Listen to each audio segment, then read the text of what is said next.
भागलपुर में प्रणब मुखर्जी ने नमन किया था विक्रमशिला।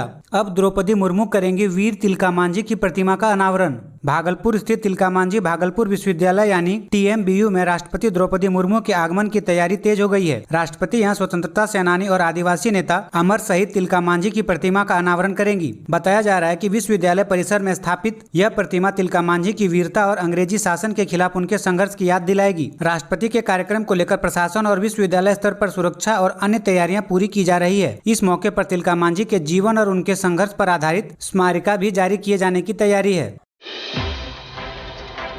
बिहार से होगी ELC 2.0 की शुरुआत। ज्ञानेश कुमार पटना में मुख्य निर्वाचन आयुक्त बोले, मतदाता सूची शुद्धिकरण में बिहार सबसे सफल। मुख्य निर्वाचन आयुक्त ज्ञानेश कुमार 2 दिवसीय बिहार दौरे पर पटना पहुंचे हैं। उन्होंने कहा कि मतदाता सूची के शुद्धिकरण का सफल अभियान बिहार से शुरू हुआ था और अब यहीं से ELC 2.0 यानी इलेक्टोरल लिटरेसी क्लब 2.0 की शुरुआत की जाएगी। 17 अगस्त को पटना के ज्ञान भवन में ELC 2.0 और ECI-NET को लेकर बड़ा सम्मेलन होगा। इसमें बिहार के 400 से ज्यादा शैक्षिक संस्थानों के छात्र, शिक्षक, कुलपति और प्राचार्य शामिल होंगे। खास फोकस जेन जी और पहली बार वोट देने वाले युवाओं पर रहेगा। इससे पहले ज्ञानेश कुमार सीतामढ़ी, वैशाली और मधुबनी का दौरा कर BLO यानी बूथ लेवल अधिकारी से भी बातचीत करेंगे और चुनावी प्रक्रिया को और आसान और पारदर्शी बनाने पर चर्चा करेंगे।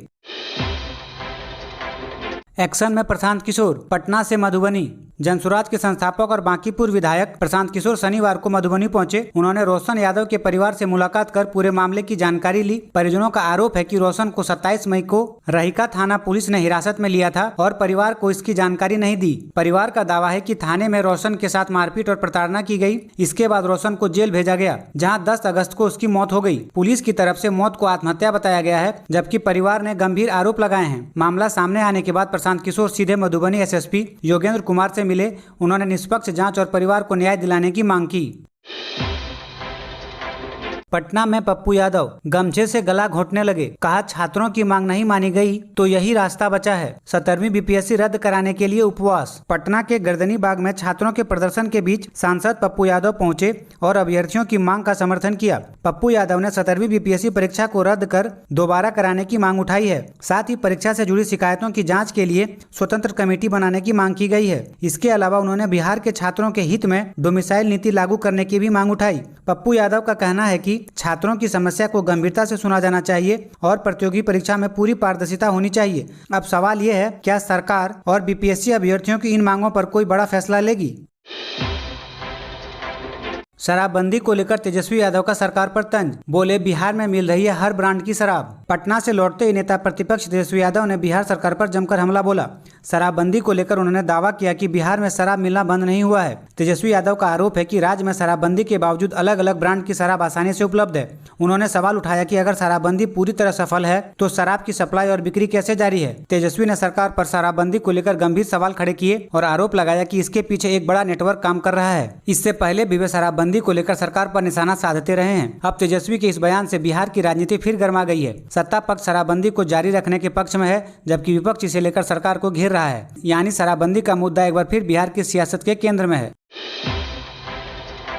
शिक्षा मंत्री मिथिलेश तिवारी का बड़ा ऐलान। TRE 4 में शामिल होने के लिए एस्टेट पास करना जरूरी। शिक्षा मंत्री मिथिलेश तिवारी ने एस्टेट 2026 और BPSC TRE 4 को लेकर बड़ा अपडेट दिया है। एस्टेट 2026 के लिए आवेदन प्रक्रिया 17 अगस्त से शुरू होगी। खास बात यह है कि जो अभ्यर्थी एस्टेट में शामिल होंगे वो TRE 4 के विज्ञापन में अपीयरिंग कैंडिडेट के तौर पर आवेदन कर सकेंगे। लेकिन ध्यान रखिए, सिर्फ आवेदन करने से TRE 4 देने का अधिकार नहीं मिलेगा। एस्टेट में पास होना जरूरी होगा। एस्टेट का रिजल्ट आने के बाद ही योग्य उम्मीदवार को TRE 4 का एडमिट कार्ड मिलेगा। सरकार ने BSCB और BPSC के बीच तालमेल बनाने को कहा है ताकि एस्टेट का रिजल्ट समय पर आए और TRE 4 में देरी न हो।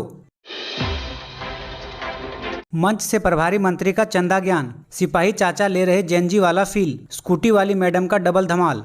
दरअसल बिहार के स्वास्थ्य मंत्री निशांत कुमार स्वतंत्रता दिवस के मौके पर तिरंगा फहराने पहुंचे थे। झंडा फहराने के बाद उनके एक खास इशारे का वीडियो सोशल मीडिया पर वायरल हो गया। वीडियो सामने आने के बाद RJD ने निशांत कुमार पर तंज कसा और सवाल उठाया कि आखिर मंत्री किसे सलामी दे रहे थे। इस वीडियो को लेकर सोशल मीडिया पर भी खूब चर्चा हो रही है और विपक्ष इसे राजनीतिक मुद्दा बनाने में जुट गया है। हालांकि पूरे मामले में सबसे ज्यादा चर्चा मंत्री के उस इशारे की है, जिसे लेकर अलग अलग तरह की प्रतिक्रियाएं सामने आ रही है। यानी स्वतंत्रता दिवस का कार्यक्रम खत्म होने के बाद अब एक वायरल वीडियो ने बिहार की सियासत में नया विवाद खड़ा कर दिया है।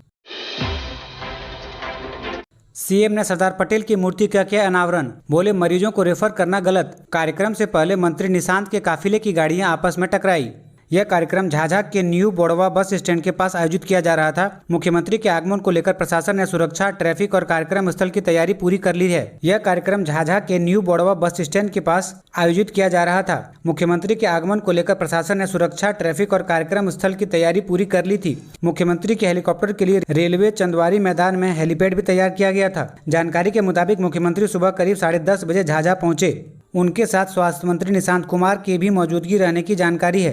कार्यक्रम को लेकर प्रशासन और स्थानीय जनप्रतिनिधि के लिए एनडीए कार्यकर्ता भी तैयारी में थे। अधिकारियों ने सुरक्षा और यातायात व्यवस्था को लेकर विशेष निर्देश दिए थे। झाझा के लिए इस आयोजन को ऐतिहासिक माना जा रहा है, क्योंकि यहां पहली बार मुख्यमंत्री के हाथों सरदार पटेल की आदमकद प्रतिमा का अनावरण होने जा रहा है। रक्सौल में जमीन रजिस्ट्री का नया दौर, ऑनलाइन डीड से डिजिटल हस्ताक्षर तक सब कुछ पेपरलेस। पूर्वी चंपारण के रक्सौल अवर निबंधन कार्यालय में 17 अगस्त को पेपरलेस जमीन रजिस्ट्री की नई व्यवस्था शुरू होने जा रही है। इस नई प्रक्रिया में डीड ऑनलाइन तैयार होगी, दस्तावेजों की प्रक्रिया डिजिटल तरीके से पूरी की जाएगी और डिजिटल हस्ताक्षर का इस्तेमाल होगा। यानी जमीन की रजिस्ट्री में कागजी काम और दस्तावेज संभालने की परेशानी काफी कम हो सकती है। सरकार का मकसद रजिस्ट्री प्रक्रिया को तेज, पारदर्शी और सुरक्षित बनाना है। खास बात यह कि रक्सौल से शुरू होने वाला ये पेपरलेस मॉडल आगे जमीन निबंधन की प्रक्रिया को और ज्यादा डिजिटल बनाने की दिशा में बड़ा कदम माना जा रहा है। नरकटियागंज में 80 भूमिहीन परिवारों को मिला मालिकाना हक, स्थायी आवास का सपना होगा पूरा। पश्चिमी चंपारण के नरकटियागंज में अंचल प्रशासन ने 80 भूमिहीन परिवारों को जमीन का मालिकाना हक देने की प्रक्रिया पूरी की है। मालिकाना हक मिलने के बाद इन परिवारों के लिए अब स्थायी घर बनाने का रास्ता साफ हो गया है। बताया गया कि लंबे समय से परिवार जमीन पर रह रहे थे, लेकिन जमीन के अधिकार को लेकर स्थिति स्पष्ट नहीं थी। प्रशासन की कार्रवाई के बाद अब उन्हें कानूनी अधिकार मिलने से बड़ी राहत मिली है। इस फैसले से करीब 80 परिवारों का वर्षों पुराना इंतजार खत्म हुआ है और उनके स्थायी आवास का सपना भी पूरा होने की उम्मीद बढ़ गई है। TRE-4 के 32,388 पदों की जल्दबाजी में घोषणा, वैकेंसी लेट होगी। बिहार एस्टेट 2026 के लिए ऑनलाइन आवेदन प्रक्रिया 17 अगस्त से शुरू होगी। एस्टेट पास करना बिहार में माध्यमिक और उच्च माध्यमिक शिक्षक भर्ती के लिए बेहद अहम है। वहीं बीपीएससी की TRE-4 भर्ती को लेकर भी अभ्यर्थी की नजर बनी हुई है। फिलहाल आधिकारिक नोटिफिकेशन जारी नहीं हुआ है। रिपोर्ट के मुताबिक करीब 46,000 से ज्यादा शिक्षक पदों पर भर्ती की संभावना जताई जा रही है, लेकिन अंतिम संख्या आधिकारिक विज्ञापन के बाद ही स्पष्ट होगी। तो अगर आप बिहार में शिक्षक भर्ती की तैयारी कर रहे हैं, एस्टेट आवेदन की तारीख बिल्कुल मिस मत कीजिए और TRE-4 के लिए भी तैयारी जारी रखें, क्योंकि नोटिफिकेशन आते ही आवेदन प्रक्रिया तेजी से आगे बढ़ सकती है। बिहार में सरकारी शिक्षकों की होगी गुप्त मॉनिटरिंग, सीधे शिक्षा विभाग को भेजी जाएगी रिपोर्ट। बिहार शिक्षा विभाग नवंबर से शिक्षकों की डिजिटल मॉनिटरिंग शुरू करने की तैयारी में है। इसके लिए एक खास डिजिटल डैशबोर्ड तैयार किया जा रहा है। इसके तहत प्रशिक्षित अतिरिक्त शिक्षक दूसरे जिलों के स्कूलों में जाकर अचानक निरीक्षण करेंगे। वे देखेंगे कि शिक्षक बच्चों को क्या पढ़ा रहे हैं, किस तरीके से पढ़ा रहे हैं और क्या बच्चे क्लास में सवाल जवाब कर रहे हैं। एक मॉनिटरिंग शिक्षक एक दिन में करीब 3 स्कूल का दौरा करेगा और पूरी रिपोर्ट सीधे शिक्षा विभाग के डैशबोर्ड पर भेजेगा। इतना ही नहीं, रिपोर्ट की दोबारा जाँच के लिए दूसरे शिक्षकों को उसी स्कूल भेजा जाएगा और दोनों रिपोर्ट का मिलान किया जाएगा। शिक्षा मंत्री और विभागीय अधिकारी इस पूरी रिपोर्ट की निगरानी करेंगे। विभाग के मुताबिक नवंबर 2026 से यह व्यवस्था शुरू होने की तैयारी है।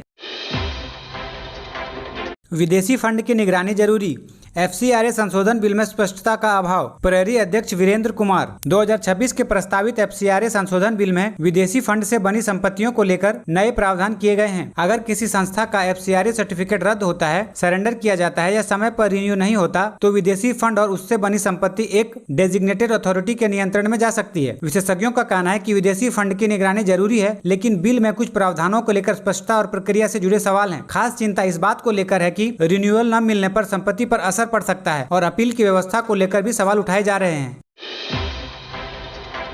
किसानों के लिए खेती का नया मॉडल, पूर्वी चंपारण में समूह बनाकर 15,000 हेक्टेयर में होगी जैविक खेती। बिहार के पूर्वी चंपारण में किसानों को जैविक खेती का नया मॉडल अपनाने के लिए प्रोत्साहित किया जा रहा है। इसके तहत किसान समूह बनाकर जैविक तरीके से खेती कर रहे हैं। इस खेती में रासायनिक खाद की जगह जैविक खाद और वर्मी कंपोस्ट जैसी तकनीकों पर जोर दिया जा रहा है। खास बात यह है कि कई किसानों ने खेती के साथ पशुपालन, वर्मी कंपोस्ट और दूसरी गतिविधियों को जोड़कर अपनी आमदनी बढ़ाई है। पूर्वी चंपारण वैसे भी कृषि प्रधान जिला है, जहाँ खेती लोगों की आय का बड़ा स्रोत है। यानी अब किसान का फोकस सिर्फ ज्यादा उत्पाद पर नहीं, बल्कि कम लागत, बेहतर गुणवत्ता और ज्यादा मुनाफे पर है। अगर ये मॉडल बड़े स्तर पर सफल होता है तो बिहार के दूसरे किसान भी इसकी प्रेरणा ले सकते हैं। विश्वविद्यालयों के लिए 11,027.34 करोड़ जारी। TMBU को मिले 80.86 करोड़। पेंशनर्स बोले हमारे साथ हुआ भेदभाव। बिहार सरकार की ओर से जारी इस राशि से विश्वविद्यालय में जून, जुलाई और अगस्त के वेतन पेंशन का भुगतान किया जाना है। इसमें गेस्ट शिक्षक के मानदेय की राशि भी शामिल है। अब बात करें TMBU की तो तिलका मांझी भागलपुर विश्वविद्यालय को सरकार की तरफ से 80 करोड़ 86 लाख रुपए मिले हैं। वहीं ललित नारायण मिथिला विश्वविद्यालय को सबसे ज्यादा 165.22 करोड़, मगध विश्वविद्यालय को 162 करोड़ और BRA विश्वविद्यालय को 162.15 करोड़ रुपए जारी किए गए हैं। लेकिन TMBU के पेंशनर्स का कहना है कि सिर्फ राशि जारी होने से उनकी समस्या खत्म नहीं होगी। वे पेंशन भुगतान में देरी और अपने साथ कथित भेदभाव को लेकर नाराज हैं। बिहार में 104 फीट ऊंचा केसरिया स्तूप, 28 साल से भी नहीं खुला पूरा राज। जमीन के नीचे छिपा है इतिहास। चंपारण का केसरिया बौद्ध स्तूप सिर्फ एक ऐतिहासिक इमारत नहीं बल्कि बिहार की प्राचीन बौद्ध विरासत की बड़ी पहचान है। करीब 104 फीट ऊंचा यह स्तूप दुनिया के सबसे ऊंचे प्राचीन बौद्ध स्तूपों में गिना जाता है। बिहार सरकार के मुताबिक यहाँ 1998 में पुरातात्विक खुदाई के दौरान कई महत्वपूर्ण अवशेष और बुद्ध की प्रतिमाएं सामने आई थी। लेकिन सबसे बड़ी बात यह है कि स्तूप और इसके आसपास की पूरी पुरातात्विक कहानी अभी सामने आनी बाकी है। अधूरी खुदाई की वजह से माना जा रहा है कि जमीन के नीचे और भी ऐतिहासिक अवशेष छिपे हो सकते हैं। कहा जाता है कि भगवान बुद्ध की अंतिम यात्रा के दौरान केसरिया का इस क्षेत्र से खास संबंध रहा था। बिहार के यात्रियों की बल्ले बल्ले, रेलवे ने खोला खजाना। 7 नई अमृत भारत एक्सप्रेस से यूपी, मुंबई और दक्षिण भारत का सफर होगा आसान। रेलवे बोर्ड ने 7 नई अमृत भारत एक्सप्रेस ट्रेनों को मंजूरी दी है। इसका नेटवर्क बिहार, झारखंड, उत्तर प्रदेश, मध्य प्रदेश, राजस्थान, गुजरात और महाराष्ट्र समेत कई राज्यों को जोड़ेगा। इनमें सबसे खास ट्रेन है धनबाद को कोयम्बटूर के बीच प्रस्तावित अमृत भारत एक्सप्रेस। इसका रूट बिहार के गया, अनुग्रह नारायण रोड, डेहरी ऑनसोन, सासाराम, भभुआ रोड और यूपी के कई प्रमुख स्टेशन से होकर दक्षिण भारत तक जाएगा। इसके अलावा प्रयागराज से मुंबई के लोकमान्य तिलक टर्मिनल तक नई अमृत भारत ट्रेन को मंजूरी मिली है। प्रस्तावित ट्रेन प्रयागराज, सतना, जबलपुर, इटारसी, भुसावल और कल्याण जैसे स्टेशनों पर रुकेगी। यानी बिहार के यात्रियों को यूपी, मुंबई और दक्षिण भारत की तरफ आने जाने के लिए आने वाले समय में ज्यादा रेल विकल्प मिल सकते हैं। बचपन से पुलिस की वर्दी पहनने का शौक था, बोर्ड एग्जाम में बदलवाया था नाम। मुजफ्फरपुर की रेल SP वीना कुमार को विशिष्ट सेवा के लिए राष्ट्रपति पुलिस पदक के लिए चुना गया है। वीना कुमारी का पुलिस सेवा में करीब 25 साल का लंबा अनुभव रहा है। पुलिस सेवा में उनके उत्कृष्ट योगदान और उल्लेखनीय काम को देखते हुए उन्हें इस प्रतिष्ठित सम्मान के लिए चुना गया है। खास बात यह है कि इस साल बिहार के कुल 18 पुलिस अधिकारी और जवान राष्ट्रपति पुलिस पदक के लिए चुने गए हैं। इनमें 1 को वीरता पदक, 2 को विशिष्ट सेवा और 15 को सराहनीय सेवा पदक मिलेगा। विशिष्ट सेवा पदक पाने वाले में वीना कुमारी के साथ विशेष शाखा के IG संजय कुमार भी शामिल हैं। यानी स्वतंत्रता दिवस के मौके पर बिहार पुलिस के लिए ये सम्मान सिर्फ अधिकारियों की उपलब्धि नहीं बल्कि पूरे पुलिस विभाग के लिए गर्व का पल है। मीठापुर महुली एलिवेटेड रोड बनकर तैयार, 15 मिनट में पुनपुन। 1000 करोड़ से बनने वाला एलिवेटेड फ्लाईओवर कैसा? मिठानपुर महुली एलिवेटेड रोड परियोजना पटना को पुनपुन से जोड़ने वाली अहम सड़क कनेक्टिविटी है। इस परियोजना पर करीब 1105 करोड़ रुपए खर्च किए गए हैं। सड़क शुरू होने से पटना के दक्षिण इलाकों में रहने वाले लोगों को जाम से राहत मिलने और यात्रा में समय बचने की उम्मीद है। यह रास्ता आगे गया, जहानाबाद, अरवल, औरंगाबाद और राजगीर की ओर जाने वाले यात्रियों के लिए भी कनेक्टिविटी बेहतर करता है। नकाब में प्रेमी संग कोर्ट पहुंची युवती, तभी आ गए घर वाले। गोपालगंज में शादी से पहले सड़क पर मचा पूरा ड्रामा। मामला गोपालगंज का है, जहां एक युवती अपने प्रेमी के साथ कोर्ट मैरिज करने पहुंची थी। बताया जा रहा है कि युवती ने पहचान छिपाने के लिए नकाब पहन रखा था, लेकिन जैसे ही परिवार वालों को इसकी भनक लगी वे कोर्ट परिसर के पास पहुंच गए। इसके बाद युवती और उनके परिजनों के बीच जमकर विवाद हुआ। आरोप है कि परिवार वालों ने युवती के साथ मारपीट भी की। मौके पर काफी देर तक अफरा तफरी का माहौल बना रहा। घटना का वीडियो भी सामने आने के बाद कही जा रही है, जिसमें पूरा मामला काफी तनावपूर्ण नजर आया। ग्रुप स्टडी के लिए घर आकर हैक किया CCTV ईमेल। मुजफ्फरपुर में महिला बोली बेटी का फ्रेंड अश्लील फोटो वीडियो वायरल करने की धमकी दे रहा। FIR दर्ज। मुजफ्फरपुर के नगर थाना क्षेत्र से साइबर ब्लैकमेलिंग का चौंकाने वाला मामला सामने आया है। आरोप है कि पड़ोस में रहने वाले 21 साल के एक युवक ने पहले मां बेटी से नजदीकी बढ़ाई और फिर उनके घर के CCTV कैमरे, जीमेल और दूसरे इलेक्ट्रॉनिक डिवाइस तक अनाधिकृत पहुँच बना ली। इसके बाद कथित तौर पर निजी फोटो और वीडियो सोशल मीडिया पर वायरल करने की धमकी दी गई। परिवार का आरोप है कि विरोध करने पर अलग अलग नंबर से लगातार कॉल और मैसेज किए गए। इतना ही नहीं, बेटी को उठाने की धमकी देने और देर रात घर पर हंगामा करने का भी आरोप है। मामला पुलिस तक पहुंचा, जिसके बाद नगर थाने में FIR दर्ज की गई। पुलिस साइबर एंगल से पूरे मामले की जांच कर रही है और आरोपी के खिलाफ कार्रवाई की तैयारी है। बिहार के पटना में बड़ा हादसा, गंगा घाट पर स्नान के दौरान 3 दोस्त डूबे, एसडीआरएफ का सर्च ऑपरेशन जारी। घटना पटना के खुसरूपुर थाना क्षेत्र के आदिलपुर गंगा घाट की है। रविवार को जगमाल बीघा गांव के 3 दोस्त गंगा स्नान करने पहुंचे थे। इसी दौरान अंकुश अचानक गहरे पानी में चला गया और डूबने लगा। उसे बचाने के लिए उसके दोनों दोस्त पानी में उतरे, लेकिन तेज बहाव की चपेट में आने से तीनों ही लापता हो गए। हादसे की खबर मिलते ही पुलिस मौके पर पहुंची और एसडीआरएफ को सूचना दी गई। एसडीआरएफ की टीम मोटर बोट और दूसरे संसाधनों के साथ गंगा में लगातार तलाशी अभियान चला रही है। बताया जा रहा है कि गंगा में इन दोनों जल स्तर और बहाव तेज है, जिससे रेस्क्यू ऑपरेशन में भी मुश्किलें आ रही है। खबर लिखे जाने तक तीनों युवकों का कोई पता नहीं चल सका है। मौके पर पुलिस प्रशासन की टीम मौजूद है और परिजनों का रो रोकर बुरा हाल है। मुजफ्फरपुर के बेरिया बस स्टैंड में खड़ी बस में लगी आग, धू धू कर जली। बेरिया बस स्टैंड में खड़ी एक यात्री बस अचानक आग की लपटों में घिर गई। देखते ही देखते बस धू धू कर जलने लगी, जिसके बाद पूरे बस स्टैंड में अफरा तफरी मच गई। आग की लपटें देखकर यात्रियों और बस कर्मियों में हड़कंप मच गया। आसपास खड़ी दूसरी बसों को तुरंत वहां से हटाया गया, जिससे आग दूसरी गाड़ियों तक न फैले। स्थानीय लोगों और स्टाफ ने जेसीबी की मदद से बस पर बालू डलवाकर आग को शुरुआती तौर पर नियंत्रित करने की कोशिश की। सूचना मिलते ही पुलिस और दमकल की टीम मौके पर पहुंची और काफी मशक्कत के बाद आग पर काबू पाया गया। हॉकी की नेशनल चैंपियनशिप में बिहार की बेटियों का कमाल, गोवा को 6-0 से हराया। दरअसल पुणे में चल रही 16वीं हॉकी इंडिया जूनियर महिला नेशनल चैंपियनशिप 2026 में बिहार की टीम ने शानदार प्रदर्शन किया। डिवीजन बी के पूल बी मुकाबले में बिहार ने गोवा को एक तरफा अंदाज में 6-0 से हरा दिया। बिहार की ओर से सिद्धि कुमारी ने 2 गोल किए, जबकि खुशी कुमारी ने शानदार हैट्रिक लगाकर टीम की जीत में बड़ी भूमिका निभाई। इसके अलावा कुमारी अंजलि ने भी 1 गोल किया। मैच में बिहार की बेटियों ने शुरुआत से ही दबाव बनाए रखा और गोवा को गोल करने का कोई मौका नहीं दिया। इस शानदार जीत के साथ बिहार ने राष्ट्रीय स्तर पर अपनी मजबूत मौजूदगी दर्ज कराई है। बिहार की बेटियों का ये प्रदर्शन निश्चित तौर पर प्रदेश के युवा खिलाड़ियों के लिए बड़ी प्रेरणा है। अब नजरें इस चैंपियनशिप में बिहार के अगले मुकाबले पर रहेगी। ऐसे ही महत्वपूर्ण खबरों के लिए हमारे चैनल को सब्सक्राइब कीजिए और वीडियो को लाइक कीजिए। धन्यवाद।